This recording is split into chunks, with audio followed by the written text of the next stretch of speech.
Nous sommes ici à l'angle entre la rue David Gradis et la rue Paul Broca. Ici, nous avons la continuité historique du phénomène du racisme.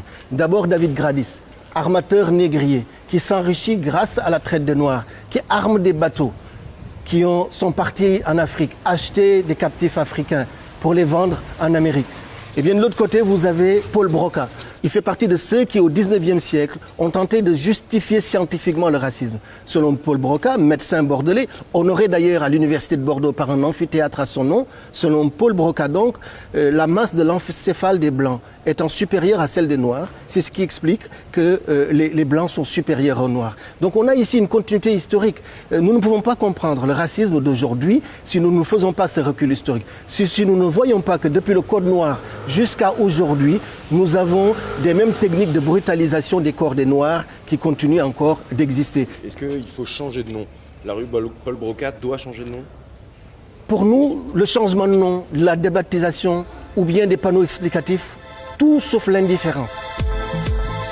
Pendant ce temps-là, ce mercredi 10 juin, 5 plaques ont été posées pour rappeler les traces de l'esclavagisme à Bordeaux dans des rues portant les noms d'anciens armateurs négriers. C'est l'une des conséquences directes du mouvement Black Lives Matter. Dénoncer les symboles du racisme sur les murs de France, c'est le combat que mène Carfa Diallo depuis plus de 20 ans. Le racisme est extrêmement présent aujourd'hui dans la société française. L'ampleur des mobilisations du Black Lives Matter depuis quelques semaines le montre assez. Eh bien, il y a dans cette ville une concentration extrêmement importante de signes de ce passé qu'aucun Français ne veut plus aujourd'hui.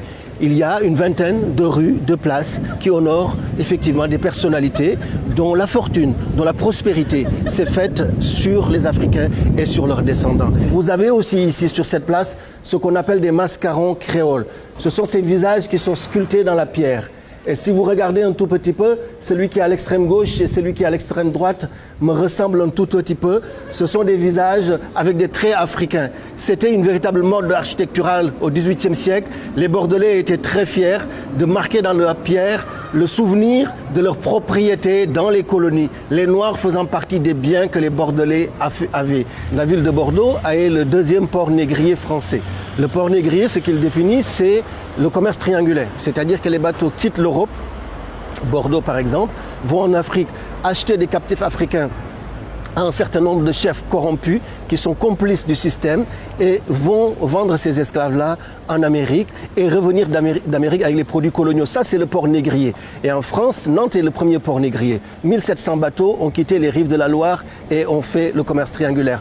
Bordeaux est le deuxième port négrier. 500 bateaux ont quitté Bordeaux. On a à Bordeaux une bourgeoisie qui a fait sa prospérité sur le sang, la sueur des Africains et de leurs descendants. Et c'est une bourgeoisie qui a eu beaucoup de mal à reconnaître ce passé-là, à faire sa place dans les référents culturels, dans les référents politiques, en termes d'intégration et de lutte contre les discriminations. C'est une question qui a très longtemps été taboue à Bordeaux, d'autant plus que dans la traite négrière,